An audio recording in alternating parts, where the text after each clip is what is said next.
ലോക്സഭാ തെരഞ്ഞെടുപ്പിന്റെ സമഗ്ര ചിത്രവുമായി മഹാഭാരത യുദ്ധം ദ ഗ്രേറ്റ് ഇന്ത്യൻ ബാറ്റിൽ തുടങ്ങുകയാണ്.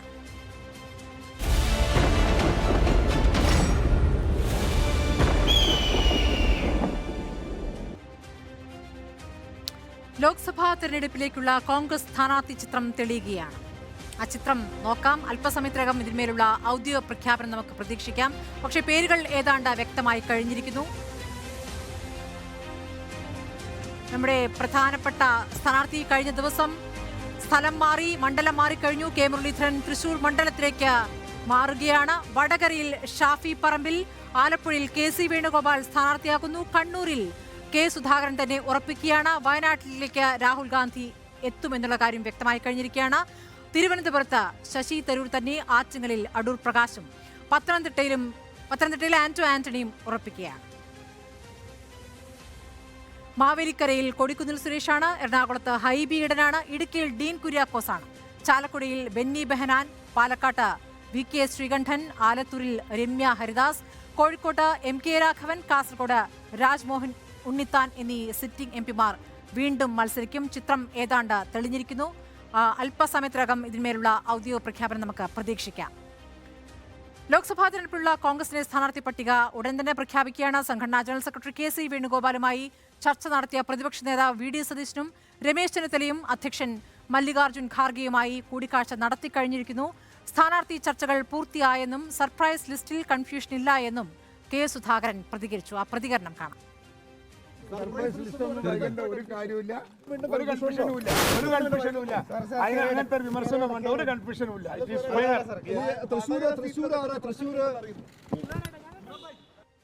അവസാന നിമിഷം മണ്ഡലം മാറ്റിയതിൽ അതൃപ്തിയുണ്ടെങ്കിലും കെ മുരളീധരൻ തന്നെ തൃശൂരിൽ മത്സരിക്കും. മുരളീധരനു വേണ്ടി തൃശൂരിൽ ചുവരെഴുത്ത് തുടങ്ങിക്കഴിഞ്ഞിരിക്കുന്നു. അതൃപ്തിയുണ്ടെങ്കിലും പാർട്ടി തീരുമാനത്തിന് വഴങ്ങുകയാണ് ഷാഫി പറമ്പിലും. കോൺഗ്രസിന്റെ തീരുമാനം അംഗീകരിക്കുന്നുവെന്ന് മുസ്ലിം ലീഗും വ്യക്തമാക്കിയിരിക്കുന്നു. ആലപ്പുഴയിൽ കെ.സി. വേണുഗോപാലിന് വേണ്ടി വോട്ട് തേടി പോസ്റ്ററുകൾ പതിച്ചു തുടങ്ങിയിരിക്കുകയാണ്.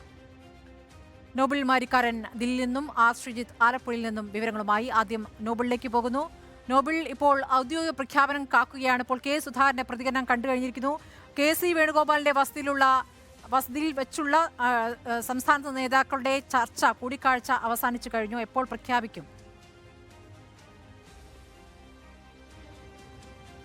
സ്മൃതി, കോൺഗ്രസിന്റെ സ്ഥാനാർത്ഥി പ്രഖ്യാപനം ഇന്ന് വൈകുന്നേരത്തിനുള്ളിൽ ഉണ്ടാകും എന്നാണ് ഇപ്പോൾ വിവരങ്ങൾ പുറത്തേക്ക് വരുന്നത്. എല്ലാ പ്രതിസന്ധികളും മറ്റു പ്രശ്നങ്ങൾ എല്ലാം അവസാനിച്ചുകൊണ്ട് ഇനിയിപ്പോൾ സ്ഥാനാർത്ഥി പ്രഖ്യാപനത്തിലേക്ക് കടക്കാനാണ് പാർട്ടിയുടെ തീരുമാനം. ബാക്കി നടപടിക്രമങ്ങൾ, പ്രത്യേകിച്ച് ഈ സർപ്രൈസ് കാൻഡിഡേറ്റ്സിൽ ഒരു കൺഫ്യൂഷനും ഇല്ല എന്നാണ് ഇപ്പോൾ KPCC അധ്യക്ഷൻ കെ സുധാകരൻ തന്നെ വ്യക്തമാക്കുകയും ചെയ്യുന്നത്. രാവിലെ തൃശ്ശൂരിലേക്ക് മാറ്റിയതിൽ കെ മുരളീധരന്റെ ചെറിയ അതൃപ്തിയൊക്കെ ഉണ്ടായിരുന്നു. അതോടൊപ്പം തന്നെ വടകരയിലേക്ക് സ്ഥാനാർത്ഥിയാക്കിയതിൽ ഷാഫി പറമ്പിലും ചെറിയ നീരസം പ്രകടിപ്പിച്ചിരുന്നു. ഇതെല്ലാം പരിഹരിച്ചുകൊണ്ടും അതോടൊപ്പം തന്നെ ഘടകകക്ഷികളുമായി ബന്ധപ്പെട്ട പ്രശ്നങ്ങൾ പരിഹരിച്ചുകൊണ്ടുമാണ് ഇപ്പോൾ സ്ഥാനാർത്ഥി പ്രഖ്യാപനത്തിലേക്ക് കോൺഗ്രസ് കടക്കുന്നത് എന്നാണ് നേതാക്കൾ വ്യക്തമാക്കുന്നത്. ഇന്നിപ്പോൾ ദില്ലി കേന്ദ്രീകരിച്ചുകൊണ്ട് രാവിലെ മുതൽ ആരംഭിച്ചത് മാരത്തൺ ചർച്ചകളാണ് എന്ന് വേണമെങ്കിൽ പറയാം. പ്രധാനമായും വി.ഡി. സതീശനും രമേശ് ചെന്നിത്തലയുമാണ് ഇന്ന് ചർച്ചകൾക്ക് നേതൃത്വം നൽകിയത്.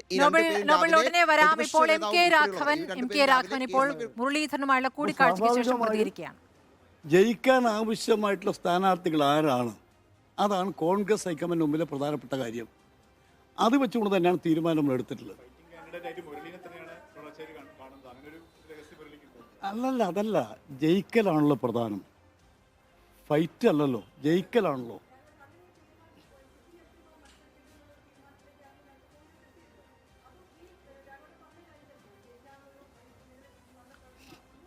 ജയമാണ് പ്രധാനമെന്നാണ് എം.കെ. രാഘവൻ പറഞ്ഞിരിക്കുന്നത്. ചർച്ചകൾ പൂർത്തിയായിരിക്കുന്നു. പ്രഖ്യാപനം ഉടൻ ഉണ്ടാകുമെന്നുള്ള സൂചനയാണ് നേരത്തെ കെ സുധാകരൻ നൽകിയത്. തീരുമാനം ഇനിയും പാർട്ടി എടുത്തില്ലല്ലോ. കോൺഗ്രസ് ഹൈക്കമാൻഡിന് മുമ്പിൽ കിടക്കുന്ന കാര്യമാണ്. ഇപ്പൊ കോൺഗ്രസ് ഹൈക്കമാൻഡിന്റെ മുമ്പിലുള്ള നിർദ്ദേശമാണ് ഞാൻ ഈ പറഞ്ഞ കാര്യങ്ങൾ. ഇപ്പൊ സ്വാഭാവികമായും പാർട്ടി പ്രഖ്യാപിക്കും. പാർട്ടി പ്രഖ്യാപിക്കുന്നത് ജയിക്കാൻ വേണ്ടിയാണ്. ഇപ്പൊ ജയസാധ്യതയുള്ള ആളുകളെ കണ്ടെത്തുക, നിർത്തുക എന്നുള്ളതാണ് ഓരോ മണ്ഡലം നോക്കിയിട്ട്. അതിന്റെ ഭാഗം തന്നെയാണ് തൃശ്ശൂർ മുരളീധരൻ നിർത്തുന്നത്. എന്താ സംശയം?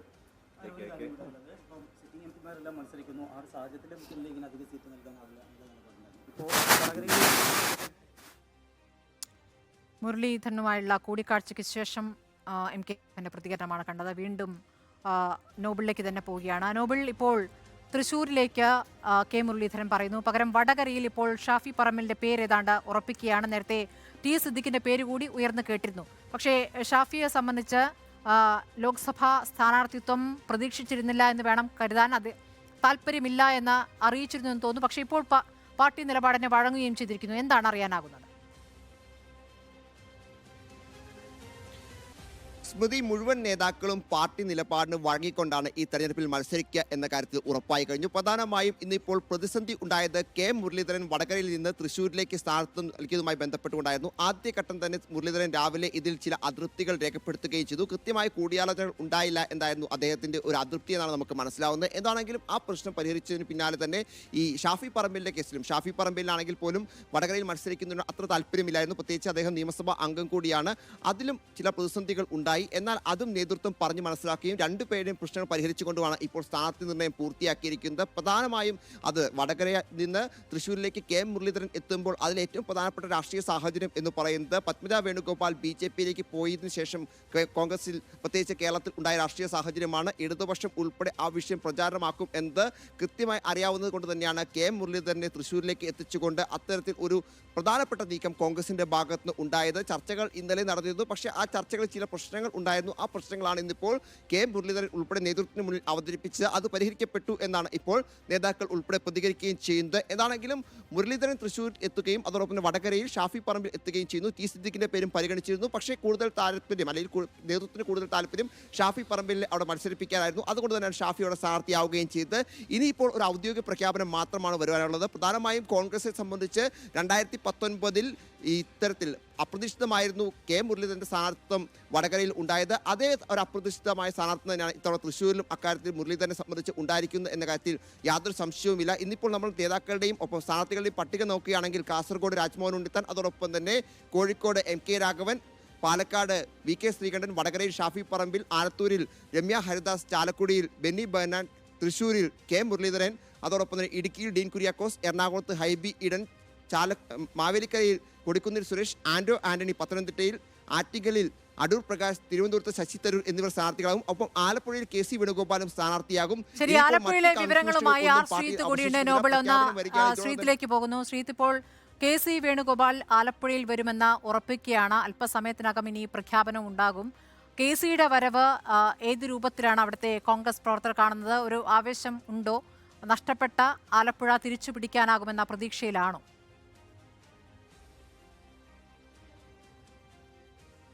സ്മൃതി, ഏറ്റവും ആവേശത്തോടെയാണ് ആലപ്പുഴയിലെ കോൺഗ്രസ് പ്രവർത്തകരും നേതാക്കളും KC വേണുഗോപാലിന്റെ സ്ഥാനാർത്ഥിത്വത്തെ ഏറ്റെടുത്തിരിക്കുന്നത്. KC വന്നാൽ അവർക്ക് പഴയ വിജയ തുടർച്ച ഉണ്ടാകും എന്ന പ്രതീക്ഷയാണ് നേതാക്കളും പ്രവർത്തകരും ഒരുപോലെ പങ്കുവെക്കുന്നത്. ഈ ആവേശത്തിന്റെ ഭാഗമായിട്ടാണ് ഇന്ന് ആലപ്പുഴ മണ്ഡലത്തിന്റെ വിവിധ ഭാഗങ്ങളിൽ KCക്ക് വേണ്ടിയുള്ള ചുവരെഴുത്തുകളും പോസ്റ്ററുകളും പതിക്കുന്നത്. ഇന്നലെ രാത്രിയോട് തന്നെ മാരാരിക്കുളം മേഖലയിൽ വ്യാപകമായി KC വേണുഗോപാലിന്റെ പോസ്റ്ററുകൾ പതിച്ചിരുന്നു.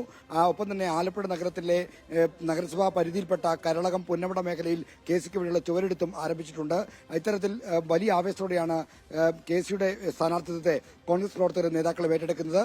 2009 KC ഇവിടെ നിന്ന് ആദ്യമായി ലോക്സഭയിലേക്ക് മത്സരിച്ചത്. 96 നിയമസഭയിലേക്ക് മത്സരിക്കാൻ എത്തിക്കൊണ്ടാണ് ആലപ്പുഴയുടെ ഭാഗമായി KC മാറുന്നത്. അന്നു മുതൽ ഇങ്ങോട്ട് ആലപ്പുഴയുടെ ഓഫീസും വീടും ഒക്കെ തന്നെ KC നിലനിർത്തുന്നുണ്ട്. അതുകൊണ്ട് KCയുടെ വരവ് കോൺഗ്രസ് പ്രവർത്തകരിലും നേതാക്കളും വലിയ തോതിൽ ആവേശം വിതച്ചിട്ടുണ്ട്. ശ്രീത്താണ് വിവരങ്ങൾ നൽകിയത്. ആലപ്പുഴയിൽ KC വേണുഗോപാൽ വരുന്നു എന്നുള്ള വാർത്ത വലിയ ആവേശത്തോടു കൂടിയാണ് പ്രവർത്തകർ അണികൾ കേൾക്കുന്നത്. ഇതിനകം തന്നെ പോസ്റ്ററുകൾ പതിച്ചു കഴിഞ്ഞിരിക്കുന്നു. തൃശൂരിൽ കെ മുരളീധരൻ സ്ഥാനാർത്ഥിയായി എത്തുന്നതിൽ ഒരാശങ്കയുമില്ല എന്ന് LDF സ്ഥാനാർത്ഥി VS സുനിൽകുമാർ പറഞ്ഞു. സ്ഥാനാർത്ഥിയെ തീരുമാനിക്കുന്നത് കോൺഗ്രസിന്റെ ആഭ്യന്തര കാര്യമാണ്. പത്മജിയുടെ BJP പ്രവേശനവും കെ മുരളീധരന്റെ സ്ഥാനാർത്ഥിത്വവും തമ്മിൽ ബന്ധമുണ്ടോ എന്നറിയില്ല എന്നും VS സുനിൽകുമാർ റിപ്പോർട്ടറിനോട് പറഞ്ഞു. സ്ഥാനാർത്ഥി ഇപ്പോൾ അവരുടെ ആഭ്യന്തര കാര്യങ്ങളാണ്.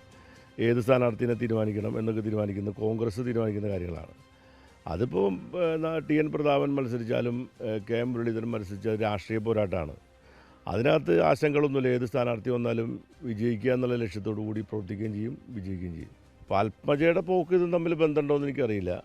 ഏതായാലും ഇതൊക്കെ അവരുടെ ആഭ്യന്തര കാര്യങ്ങൾ. നമ്മളിപ്പോൾ അതിനകത്ത് അവരെ ഏത് സ്ഥാനാർത്ഥി നിർത്തും, അവരേത് കാഴ്ചപ്പാട് കൂടി നിർത്തുന്നതാണ്, അല്ലെങ്കിൽ എന്ത് ലക്ഷ്യം വെച്ച് നിർത്തുന്നതാണ് എന്നൊന്നും നമ്മൾ വിലയിരുത്തേണ്ട കാര്യമില്ല. നമ്മളെ സംബന്ധിച്ചിടത്തോളം LDF സംബന്ധിച്ച് ഒറ്റ ലക്ഷ്യമുള്ളൂ, വിജയിക്കുക എന്നുള്ളതാണ്. എതിർ സ്ഥാനാർത്ഥികൾ ആര് എന്നത് തന്റെ വിഷയമല്ലെന്ന് തൃശൂരിലെ NDA സ്ഥാനാർത്ഥി സുരേഷ് ഗോപി പറഞ്ഞു. തിരഞ്ഞെടുപ്പിൽ വിജയം ഉറപ്പാണ് എന്നും മറ്റു മുന്നണികൾ സ്ഥാനാർത്ഥികളെ മാറ്റുന്നത് അവരുടെ മാത്രം കാര്യമാണെന്നും സുരേഷ് ഗോപി തൃശൂരിൽ പറഞ്ഞു. എന്നെക്കുറിച്ച് മാത്രം ചോദിക്കുക, കാരണം ഞാൻ വോട്ടേഴ്സിനെ മാത്രമേ എൻ്റെ മുന്നിൽ കാണുന്നുള്ളൂ. ആര് വരുന്നു ആര് പോകുന്നു ഇതിനൊക്കെ പ്രത്യേകിച്ച് കാരണം ഉണ്ടാവുമല്ലോ അല്ലേ? അപ്പോൾ അതുകൊണ്ട് ഇല്ലില്ല എൻ്റെ കാര്യം ചോദിക്കുക. അയ്യോ, അതൊന്നും ചോദിക്കാതൊക്കെ അത് അവരുടെ സംഘടനയുടെ കാര്യമാണ്. അത് തീരുമാനിക്കട്ടെ. നമ്മളെന്തിനാ? എനിക്ക് പ്രസക്തിയില്ല. എനിക്ക് വോട്ടേഴ്സ് മാത്രമാണ് പ്രസക്തമായ ഘടകം ഇതിനകത്ത്. നിങ്ങൾ BJPയുടെ കാര്യമോ എൻ്റെ കാര്യമോ ചോദിക്കുക, കോൺഗ്രസിൻ്റെ കാര്യം അവരുടെ അടുത്ത് ചോദിക്കുക. കോൺഗ്രസ് വിട്ട് BJPയിലെത്തിയിരിക്കുന്ന പത്മജ വേണുഗോപാലിന് വലിയ സ്വീകരണമാണ് തലസ്ഥാനത്ത് ഒരുക്കിയിരുന്നത് BJP പ്രവർത്തകർ. ആ വാർത്തയിലേക്കും പത്മജയുടെ പ്രതികരണത്തിലേക്കും വരാം ഇടവേളയ്ക്ക് ശേഷം.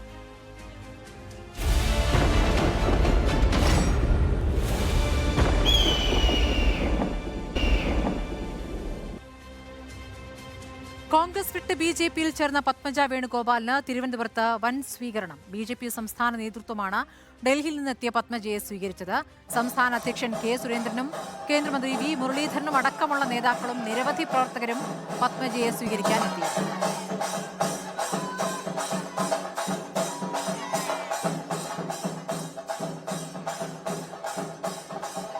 കോൺഗ്രസിനെതിരെ വിമർശനം കടുപ്പിക്കുകയാണ് പത്മജ. പാർട്ടിയിൽ ശക്തനായ നേതാവില്ല എന്നും പരാതികൾ കേൾക്കാൻ പോലും നേതാക്കൾക്ക് സമയമില്ല എന്നും പത്മജ വിമർശിച്ചു. കോൺഗ്രസ് നേതാക്കൾ കുറച്ചു കഴിഞ്ഞാൽ BJPയിലേക്ക് വന്നോളുമെന്നും പത്മജ പരിഹസിച്ചു. രാഹുൽ മാങ്കൂട്ടത്തിനെതിരെ നിയമ നടപടിയിലേക്ക് കടക്കാനാണ് പത്മജയുടെ തീരുമാനം. സുനിഷ എല്ലൂർ വിവരങ്ങളുമായി. സുനിഷ, ഇന്നലെ പറഞ്ഞതിൽ നിന്നും കൂടുതലായി എന്തൊക്കെ കാര്യങ്ങളാണ് ഇന്ന് പത്മജ മാധ്യമങ്ങളോട് സംസാരിച്ചത്? തന്നെ അവഗണിച്ച നേതാക്കളുടെ പേരെടുത്ത് പറയുന്നുണ്ടോ? അതോടൊപ്പം തന്നെ രാഹുൽ മാങ്കൂട്ടത്തിനെതിരെ കേസ് കൊടുക്കുമെന്ന് പറയുന്നത് ഒരു രാഷ്ട്രീയ പ്രതികരണമാണ് രാഹുൽ മാങ്കൂട്ടത്തിൽ നടത്തിയത്. അപ്പോൾ കേസ് കൊടുക്കുമെന്ന് പറയുന്നത് ഏത് കാര്യത്തിലാണ്?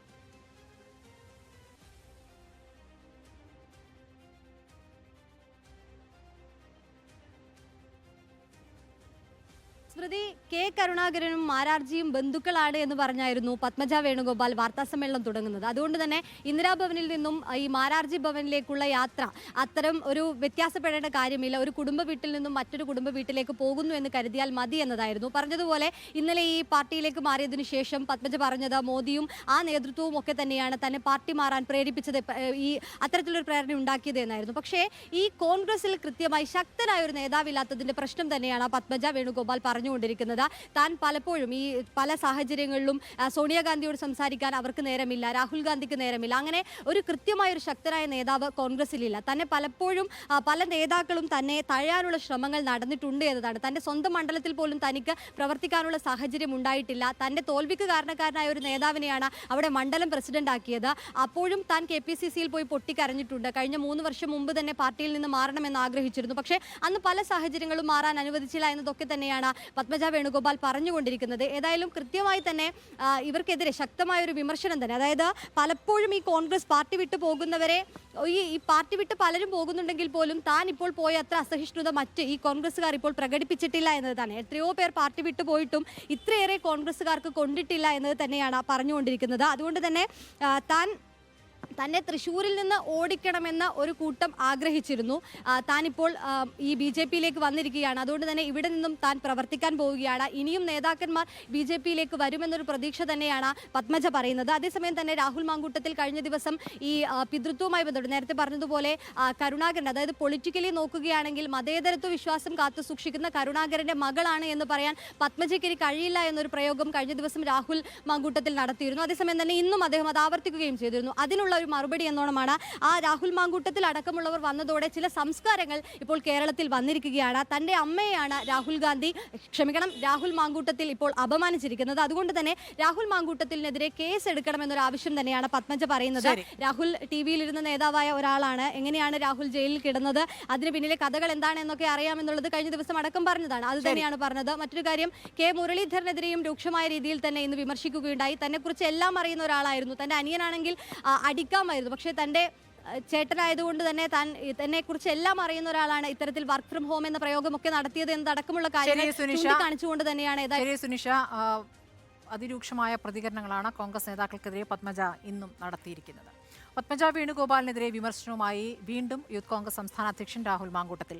തനിക്കെതിരെ കേസ് കൊടുക്കുമെന്ന് പറഞ്ഞത് എന്തിനാണെന്ന് മനസ്സിലായിട്ടില്ല. കേസ് കൊടുത്ത് പേടിപ്പിക്കുമെന്നത് BJPയുടെ ശൈലിയാണ്. പത്മജ BJPയിലെത്തിയതിന്റെ സൂചന കാണിച്ചു തുടങ്ങിയെന്നും രാഹുൽ മാങ്കൂട്ടത്തിൽ പറഞ്ഞു. തെരഞ്ഞെടുപ്പിൽ മത്സരിച്ച് വിജയിക്കാൻ രാഹുൽ മാങ്കൂട്ടത്തിൽ പത്മജയെ വെല്ലുവിളിച്ചു. അല്ല, പത്മജ വേണുഗോപാൽ കേസ് കൊടുക്കും എന്ന് പറഞ്ഞതിൻ്റെ അർത്ഥം എനിക്ക് മനസ്സിലായിട്ടില്ല. Leader Shri K. കരുണാകരനെ സ്നേഹിക്കുന്ന കോടിക്കണക്കിനായ മനുഷ്യന്മാരാണ് പത്മജ വേണുഗോപാലിനെതിരായിട്ട് കേസ് കൊടുക്കുന്നത്. പത്മജ വേണുഗോപാൽ BJPയിലേക്ക് എത്തിയതിൻ്റെ സൂചനകളൊക്കെ കാണിച്ചു തുടങ്ങി. നമ്മൾ പറയുന്ന ഒരു മുഴുനീള പ്രസംഗത്തിലെ 2 വാചകങ്ങൾ മാത്രം എടുത്തിട്ട് അവർക്ക് ഇഷ്ടമുള്ള പോലെ ഉപയോഗിക്കുക എന്നുള്ള ശൈലിയും കേസ് കൊടുത്ത് പീഡിപ്പിക്കും എന്നൊക്കെ പറയുന്ന ഭീഷണിയുടെ ശൈലിയുമൊക്കെ BJPക്കാരുടേതാണ്. ശ്രീ K. കരുണാകരൻ എന്ന് പറയുന്ന മനുഷ്യൻ്റെ ഏറ്റവും വലിയ രാഷ്ട്രീയ യോഗ്യത അദ്ദേഹത്തിൻ്റെ മതേതര മൂല്യമാണ്. ആ മതേതര മൂല്യമുള്ള ആ മനുഷ്യൻ്റെ മകൾ അവരുടെ രാഷ്ട്രീയ പാരമ്പര്യം കൊണ്ടുവന്ന് ഒരു ചാണകക്കുഴിയിൽ കൊണ്ടുവന്ന് ഡംപ് ചെയ്തതിന് ശേഷം ഇനി ലീഡർ ശ്രീ K. കരുണാകരൻ്റെ മതേതര പാരമ്പര്യം അവകാശപ്പെടാൻ അവർക്ക് അവകാശമില്ല. ആ മെസ്സേജിനകത്ത് ഞാൻ ഉറച്ചു നിൽക്കുന്നു. പത്മജ വേണുഗോപാലിന് പിന്നാലെ ഇനിയും ഒരുപാട് പേർ BJPയിൽ ചേരുമെന്ന പത്തനംതിട്ടയിലെ NDA സ്ഥാനാർത്ഥി അനിൽ ആന്റണി. കേരളത്തിൽ BJP വളരാൻ തുടങ്ങുകയാണ്. ഇന്നല്ലെങ്കിൽ നാളെ BJP കേരളത്തിലെ 1ാമത്തെ പാർട്ടിയാകുമെന്നും കോൺഗ്രസിൽ നിന്നിട്ട് ഒരു കാര്യവുമില്ല എന്നും അനിൽ ആന്റണി റിപ്പോർട്ടറിനോട് പ്രതികരിച്ചു. പത്മജ വേണുഗോപാൽ BJPയിലേക്ക് ഇപ്പോൾ ചേർന്നു. താങ്കൾ നേരത്തെ പ്രതീക്ഷിച്ചിരുന്നു?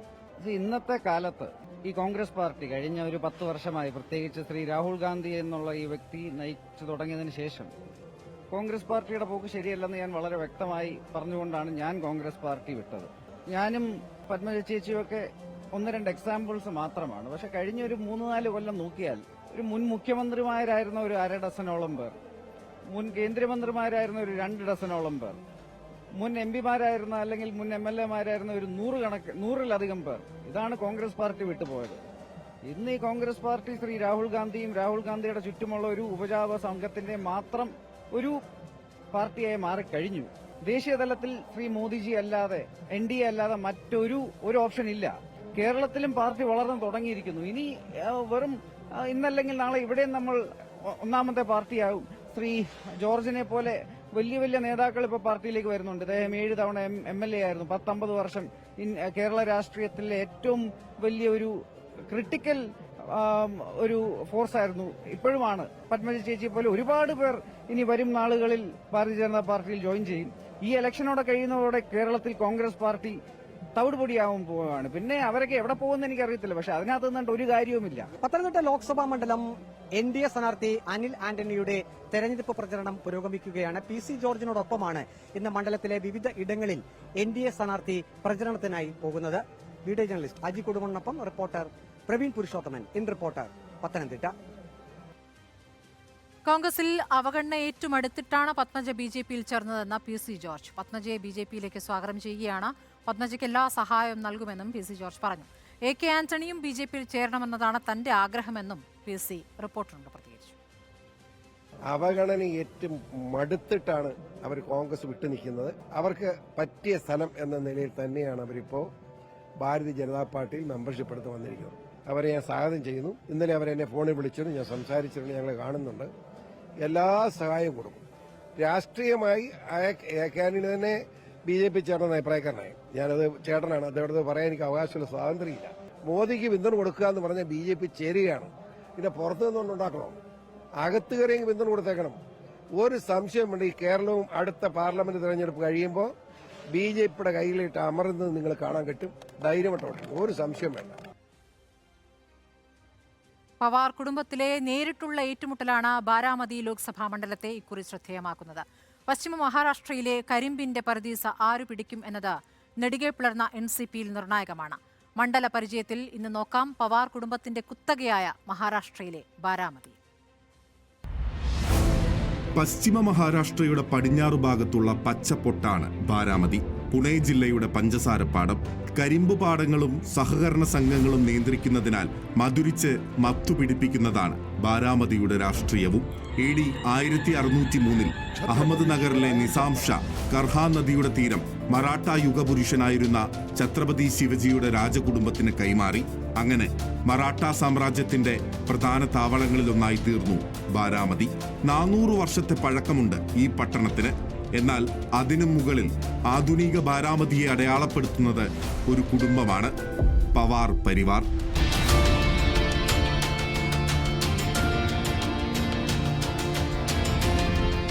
1957 മുതൽ ആദ്യ 5 തെരഞ്ഞെടുപ്പുകളിലും ജയിച്ചത് ഇന്ത്യൻ നാഷണൽ കോൺഗ്രസ്. 77-ൽ ജനതാ പാർട്ടി പിടിച്ചെടുത്തു.